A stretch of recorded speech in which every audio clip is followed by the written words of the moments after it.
معزز حاضرین گرامی، علماء کرام، اس مرکز بلال میں آپ نے حضرت علامہ شفاعت رسول صاحب کے بہاف پہ مجھے دعوت دی، اور واقعی یہ منظر دیکھ کر خوشی ہوئی کہ ایک عظیم مرکز عین یہاں بارڈر پر ہمارے دین کی عظمت کا پھریرا لہرا رہا ہے۔ گنبد خضرا کا عکس بھی نظر آ رہا ہے، اور عارف رومی کے فیوز و برکات کی جھلک بھی موجود ہے۔ تو رب کائنات اس مرکز کو دن دگنی رات چگنی ترقی نصیب فرمائے، اور اسلام کا حقیقی معنوں میں اس کو مرکز اور گہوارہ بنائے۔ رب العالمین کا احسان ہے کہ اپنے حبیب کریم علیہ الصلاۃ والتسلیم جو امام الانبیاء ہیں، وجہ وجود کائنات ہیں، سید المرسلین ہیں، خاتم النبیین صلی اللہ تعالیٰ علیہ وسلم کی امت میں ہمیں پیدا فرمایا۔ اس کا شکر ادا کرتے رہنا چاہیے۔ اس امت میں جس کی پہلی صف میں پہلے امام بن کر امیر المؤمنین خلیفۃ الرسول بلا فصل یار غار و مزار سیدنا صدیق اکبر رضی اللہ عنہ کھڑے ہیں، جس کی پہلی صف میں ان کے ساتھ مسلمانوں کے دوسرے امام امیر المؤمنین خلیفہ راشد مراد مصطفیٰ اور داماد مرتضیٰ سیدنا فاروق اعظم رضی اللہ تعالی عنہ جلوہ گر گئے۔ یہ پہلی صف اس امت کی اگر آپ کی نظر میں ہو تو پھر آپ کو اپنے مقدر پہ بھی رشک آئے گا کہ چلو ہم پچھلی صف میں ہی صحیح، ہمارے امام تو رضی اللہ عنہ والے ہیں نا، جن کا رب کہے کہ میں ان سب سے راضی اور یہ سب مجھ سے راضی۔ ایک وہ ہے جو رب کی رضا ابھی ڈھونڈ رہا ہے، ابھی کبھی عبادت سے، زہد سے، بندگی سے وہ تلاش میں ہے کہ میرا رب مجھ سے راضی ہو جائے، اور اس کے پاس کوئی گارنٹی، کوئی سند، کوئی کنفرمیشن نہیں ہے۔ اور ایک وہ ہیں کہ خدا بندے سے خود پوچھے بتا تیری رضا کیا، جو بندگی کی معراج پہ فائز ہیں، اور جگہ جگہ رب کائنات قرآن پاک میں ان کی عظمتیں، ان کی شانیں نصوص قطعیہ اور آیات الہیہ کی صورت میں بیان فرماتا ہو۔ تو اس کا مطلب یہ ہے کہ تمہارے لیے وہ رول ماڈلز ہیں، وہ ہستیاں جن کو یہ سند دے دی گئی رضی اللہ عنہم ورضوا عنہ، یہ سب اللہ سے راضی اور اللہ ان سب سے راضی۔ اس نقطے کو آج کا تبرک سمجھ کے لے لیجیے۔ آج میری حاضری کا جو نقطہ خاص ہے اور جس کو میں دسترخوان فاروق اعظم کا لنگر کہتا ہوں، کیونکہ یہ دن شہادت فاروق اعظم رضی اللہ تعالی عنہ کے ایام ہیں، مسلمانوں کے دوسرے امام، دوسرے خلیفہ، نائب رسول، جانشین مصطفیٰ، داماد مرتضیٰ، جن کے پیچھے مقتدی بن کر کھڑے ہونے والے مولا کائنات شیر خدا علی المرتضیٰ۔ لوگ یہ جانتے کم ہیں کہ جہاں فاروق اعظم سیدنا عمر بن خطاب رضی اللہ تعالیٰ عنہ امام الانبیاء کے سسر ہیں، وہاں مولا کائنات شیر خدا علی المرتضیٰ کے داماد ہیں۔ اگر یہ نسبتیں آپ کو معلوم ہوں تو آپ کبھی کسی فتنے کا شکار نہیں ہو سکتے، کبھی کسی مسلکی تعصب اور فرقہ وارانہ جہالت اور شقاوت کا شکار نہیں ہو سکتے۔ یہ جو دشمنان اسلام کا پھیلایا ہوا وائرس 40 ہجری سے ساتھ سفر کر رہا ہے ہمارے، اب 1444 ہے نا، 40 ہجری سے یہ وائرس ساتھ چل رہا۔ جتنی عمر امت کی ہے اتنی ہی عمر اس فتنے کی ہے جو امت کی جڑیں کاٹنا چاہتے ہیں۔ قرآن جنہیں رحماء بینہم کی سند دے رہا ہے، یہ ان کے جھگڑے، لڑائیاں، جنگیں آپ کو دکھانے کی کوشش کرتے ہیں۔ تو یہ ایک بہت بڑا چیلنج ہے جس کو آپ نے، ہر مسلمان نے انفرادی اور اجتماعی سطح پہ ڈیل کرنا ہے اور اپنے ایمان کو بچانا ہے۔ جس ذات کے بارے میں زبان رسالت مآب صلی اللہ علیہ وسلم یہ سند جاری کرے کہ لو کان بعدی نبی لکان عمر بن الخطاب، رضی اللہ عنہ کی سند تو ہر صحابی کو، آقا کریم علیہ السلام کا جلوہ دیکھنے والے ہر غلام کو نصیب ہے، لیکن یہ اعزاز کل صحابہ میں، کل امت میں صرف ایک ہستی کو حاصل ہے۔ فرمایا خاتم النبیین، ختم نبوت کے تاج والے نبی فرما رہے ہیں کہ لو کان بعدی نبی لکان عمر بن الخطاب، اے لوگوں میرے بعد کوئی نبی ہونا ہوتا تو عمر بن خطاب ہوتا۔ کیا مطلب ہے اس کا؟ اس کا مطلب یہ ہے چونکہ نبوت ختم ہو گئی ہے، عمر نبی ہے نہیں، لیکن نبوت کے سارے کمالات اللہ نے اسے عطا فرما رہا۔ یعنی پچھلی کسی امت بنی اسرائیل میں ہوتا تو نبی ہوتا، پورا کرائٹیریا، پورے لوازمات، وہ فراست باطنی اور وہ کمالات ظاہری اللہ نے اس کو نوازے ہوئے ہیں جو ایک نبی کو درکار ہوتے ہیں۔ اس لیے ان کو نیابت و منصب کے شرف سے نوازا گیا، رضی اللہ عنہ کی سند عطا کی گئی۔ رضی اللہ عنہ میں جو نقطہ ہے، اگر آج وہ آپ کو سمجھ آ گیا تو سمجھیں کہ میری یہاں آمد کا مقصد پورا ہو۔ یہ مسلمان کا بچہ جانتا ہے کہ صحابی کون ہوتا۔ صحابی کی تعریف کیا ہے؟ جس نے ایمان کی حالت میں جلوہ والضحا کو دیکھا اور پھر ایمان پہ اس کا خاتمہ ہو گیا، ظاہری حیات میں جیتے جی آقا کریم علیہ السلام کی مجلس و صحبت میں ایک بار بھی بیٹھ گیا اور ایک بار بھی حضور علیہ السلام کا دیدار نصیب ہو گیا تو رب کہتا ہے رضی اللہ عنہ ورضوا عنہ۔ اس میں نقطہ سمجھیے کیا ہے، اور بڑا دقیق اور باریک نقطہ ہے۔ یہ حضور داتا گنج بخش علی حجویری کے شیخ نے بتایا۔ امام ابو القاسم القشیری کے بھی شیخ اور امام شیخ ابو علی دقاق رحمہ اللہ، وہ فرماتے ہیں لوگوں قرآن کے اس ٹکڑے پہ غور کرو گے تو تمہیں سمجھ آ جائے گی کہ صحابیت کا منصب کیا ہوتا ہے، اور رضی اللہ تعالی عنہ کا تاج رب کریم جس کے سر پہ سجائے اس کی شان کیا ہوتی ہے۔ فرمایا ذرا غور کرو، رضی اللہ عنہم ورضوا عنہ، اس میں یہ نہیں فرمایا گیا کہ وہ اللہ سے راضی اور اللہ ان سے راضی، پہلے فرمایا رضی اللہ عنہ۔ غور سے توجہ سے سمجھیے گا، پہلے اللہ نے کہا میں ان سے راضی، پھر وہ مجھ سے راضی۔ آپ فرماتے ہیں لوگوں اس میں کھلا پیغام ہے، اگر غور و فکر اور تدبر کی صلاحیت ہو، کہ رب نے اعلان کیا ہے لوگوں تم ان کی طرف نہ دیکھنا، میری طرف دیکھنا۔ پیغام کیا دیا؟ رضی اللہ عنہم ورضوا عنہ، یعنی پہلے اللہ ان سے راضی ہوا ہے پھر یہ اللہ سے راضی ہوئے۔ اس کا مطلب یہ ہے کہ ان کے جو ظاہری امور ہیں تم نے اس کو نہیں دیکھنا، یہ اللہ کا معاملہ ہے، اللہ ان سے راضی ہوا تھا تو یہ رب سے راضی ہوئے تھے۔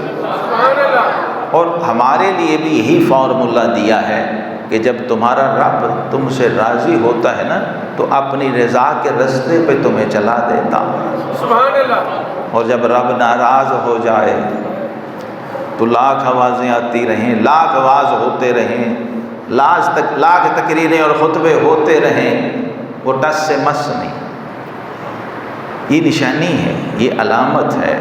آقا کریم علیہ السلام نے فرمایا من یرید اللہ بہ خیرا یفقہہ فی الدین، صحیح بخاری میں سیدنا امیر معاویہ رضی اللہ عنہ کی روایت ہے۔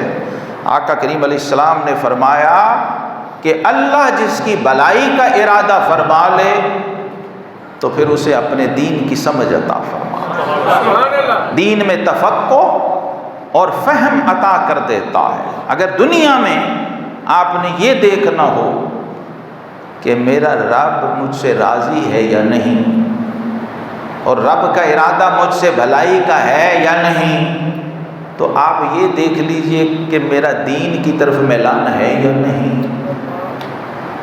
کیا میں کسی ایسی مجلس میں جاتا ہوں جہاں دین کا فہم بیان ہو رہا ہو، جہاں تفقہ کی بات ہو رہی ہو؟ کیا میرا دل چاہتا ہے ادھر جانے کو یا نہیں چاہتا؟ رغبت اور میلان ہے یا نہیں ہے؟ اگر ہے تو سمجھو کہ رب تمہاری بھلائی کا ارادہ کیے ہوئے ہے، تمہیں لے آیا۔ ہر بندہ اپنے لیے بھلائی چاہتا ہے، لیکن خوش نصیب وہ ہے جس کا رب اس کے ساتھ بھلائی کا ارادہ کرتا ہے۔ یہ وہ ہستیاں ہیں کہ رب بھلائی کا ارادہ کرے تو دین کی مجلس میں لے آتا ہے، تو ذرا سوچو کہ رب اس سے کتنا راضی ہوگا جسے محبوب کی مجلس میں لے گیا، جسے رب اپنے حبیب کی مجلس میں لے جائے، اس سے رب کتنا راضی ہوگا۔ تو آقا کریم علیہ السلام نے اپنے صحابہ کے تعارف میں فرمایا تھا ان اللہ تعالی اختارنی واختار لی اصحابا۔ دوسرا نکتہ یہ ہے، صحابی اتفاقاً نہیں بنتا، صحابی حادثاتی طور پہ نہیں بنتا، بلکہ آقا کریم علیہ السلام نے فرمایا میرے رب نے اپنے لیے مجھے چنا اور میرے لیے میرے صحابہ کو چنا، یہ بھی سب چنے ہوئے ہیں۔ تو جو اللہ کا انتخاب ہو، اللہ نے جس کو چنا ہو اور اپنی رضا کی سند عطا کی ہو، اس کے بارے میں کسی شک شبے میں مومن نہیں پڑ سکتا، صاحب ایمان اس کے معاملے میں کسی غلط فہمی کا شکار نہیں ہو سکتا۔ اور دوسرے، آقا کریم علیہ السلام نے ترمذی شریف میں ہے فرمایا لا تمس النار مسلما رآنی او رآ من رآنی۔ یہ بھی دھیان سے بات سن۔ آج ہمارے ہاں نعرہ لگتا ہے ہر صحابی نبی جنتی جنتی۔ یہ میں اس سے اگلی بات آپ کو حدیث پاک سے عرض کرنے لگا ہوں۔ ہر صحابی تو جنتی ہے، لیکن اللہ کے محبوب علیہ السلام نے فرمایا کہ جہنم کی آگ اس بندے کو بھی نہیں چھو سکتی جس نے مجھے دیکھ لیا، اور اس بندے کو بھی نہیں چھو سکتی جس نے میرے دیکھنے والے کو دیکھ لیا۔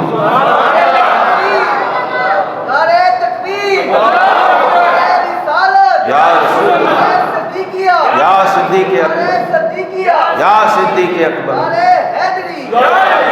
تو یہ دیکھنا بھی ایک بہت بڑا عمل ہے اگر سمجھ آ رہا۔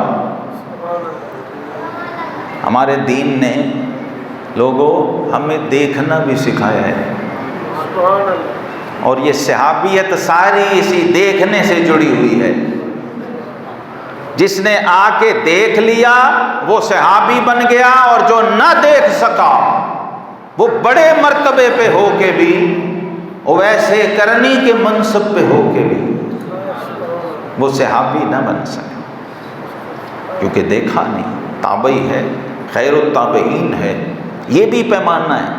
حضرت ویسے کرنی رضی اللہ تعالیٰ عنہ سے لوگ بڑی طرح سے پیار کرتے ہیں اور بڑے حوالوں سے انہیں جانتے اور دیکھتے ہیں، لیکن میں اویس کرنی کو وہ حد فاصل سمجھتا ہوں، وہ پیمانہ اور معیار جس کسوٹی پہ شان صحابیت کو پرکھا جاتا ہے کہ جو دیکھ لے وہ بلال ہے، اور پھر اس کو کعبے کی چھت پہ کھڑا کیا جاتا ہے۔ عاشق وہ بھی ہے، عاشق یہ بھی ہے، وہ بھی اہل عشق کا امام ہے، یہ بھی اہل محبت کا امام ہے، لیکن فرق سمجھیے، یہ دیکھنا کیا ہوتا ہے۔ اس لیے اقبال نے کہا تھا کہ آیا ہے تو جہان میں مثل شرار دیکھ، دم دے نہ جائے ہستی نہ پائیدار دیکھ، اور گلزار ہست و بود نہ دیوانہ وار دیکھ، ہے دیکھنے کی چیز اسے بار بار دیکھ۔ یہ دیکھنا بھی بھائی سیکھنا پڑتا ہے۔ ویسے تو گدھا بھی دیکھ رہا ہے، گھوڑا بھی دیکھ رہا ہے، کتا بھی دیکھ رہا ہے، ابو جہل بھی دیکھ رہا ہے، ابو لہب بھی دیکھ رہا ہے۔ سمجھ آ رہی بات کہ نہیں؟ سبحان اللہ۔ مجھے بتاتے جائیں، میری بات آپ تک پہنچے تو مجھے پتہ چلے گا کہ میں جو کہہ رہا ہوں وہ پہنچ رہا ہے۔ سبحان اللہ۔ میں سنانے والا نہیں ہوں، نہ صرف بتانے والا ہوں، میں پہنچانے والا ہوں۔ سبحان اللہ۔ سنانا اور ہوتا ہے، بتانا اور ہوتا ہے، اور پہنچانا۔ ہم جن کے وارث ہیں، جن کے نمائندے ہیں، وہ صرف تقریریں سنانے، خطاب کرنے، ہاتھ اوپر نیچے کرانے، پرفارمنس اور انٹرٹینمنٹ کرنے نہیں آئے تھے دنیا میں۔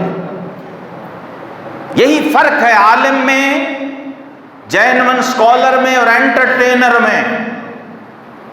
انٹرٹین تو آپ کو اداکار بھی کر سکتا بھائی،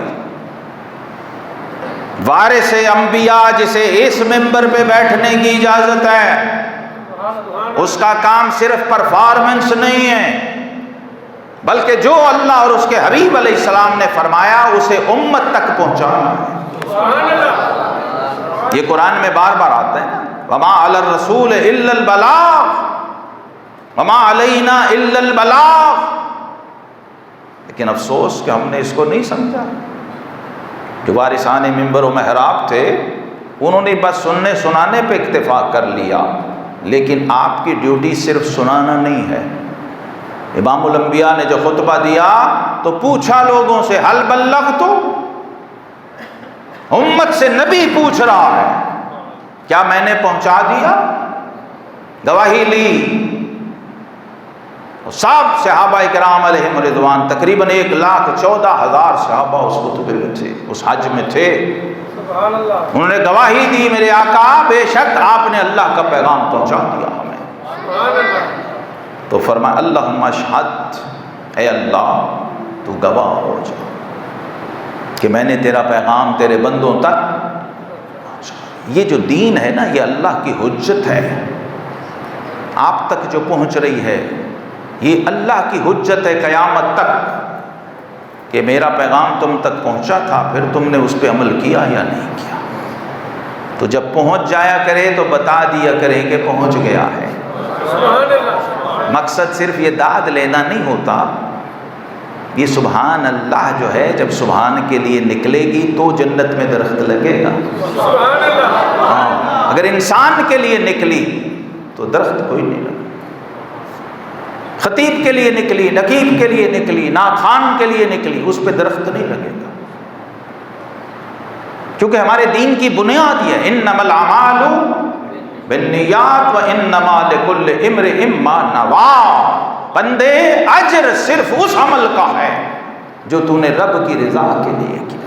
سبحان اللہ۔ تو جب سبحان کی خوشنودی کے لیے نکلے گا نا، سبحان اللہ، تو پھر جنت میں درخت لگے گا کہ اس بندے کو پتہ ہے۔ اور یہ تعلق کرواتا ہے، رب سے تعلق ہوگا تو رب کا نام نکلے گا نا۔ یہ ہماری محبت ہے کہ ہم آج فاروق اعظم کو یاد کر رہے ہیں، یہ ہمارے محبت کی پہلی دلیل ہے کہ ہم عثمان ذو النورین، صدیق اکبر کے نعرے، شیر خدا حیدر کرار کی عظمت کے نعرے، یہ پہلی نشانی ہے۔ آقا علیہ السلام نے فرمایا من احب شیئا اکثر ذکرہ، جو جس سے جتنی محبت کرتا ہے اتنا ہی اس کا ذکر کرتا ہوں۔ سبحان اللہ. اور اسی کا ترجمہ ہے کہ جیڑا کسے دا عاشق ہووے وہ گل اسے دی. یہ محبت کا پیمانہ پہلا درجہ یہ ہے محبوب کا ذکر. آپ کیسے کرتے ہیں، کتنی محبت سے کرتے ہیں، یہ الگ سے بونس ہے. دین کا پیغام آپ تک جا رہا ہے، قرآن و سنت کا میسج جا رہا ہے.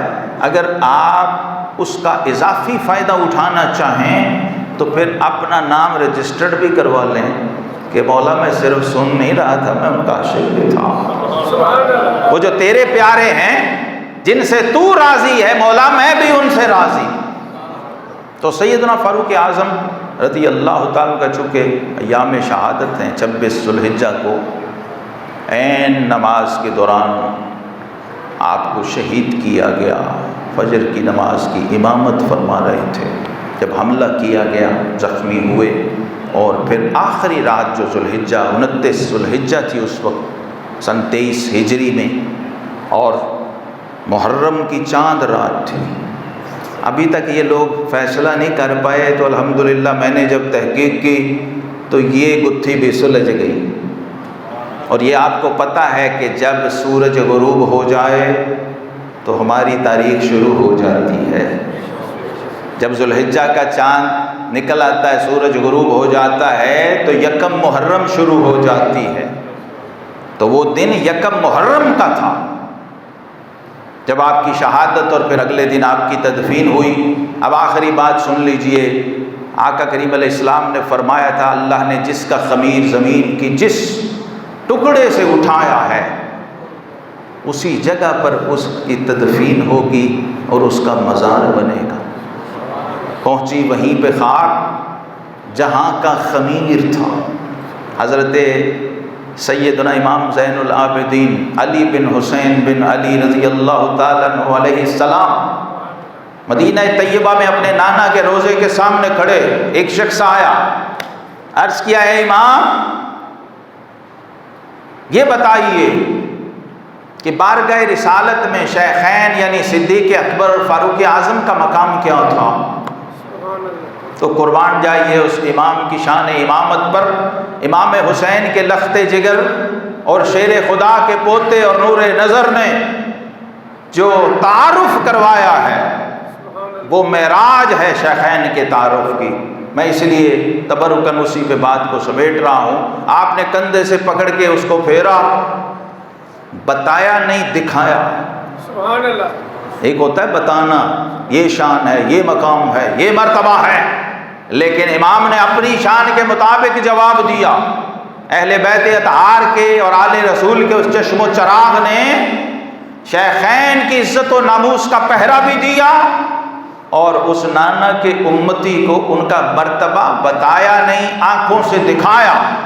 فرمایا آنکھیں کھول کے ذرا روضہ پاک کی طرف دیکھ، میرے نانا کے پہلو میں یہ جو صدیق اکبر اور فاروق اعظم دونوں وزیر آرام کر رہے ہیں، فرمایا یہی مقام تھا جو مقام تمہیں نظر آ رہا ہے.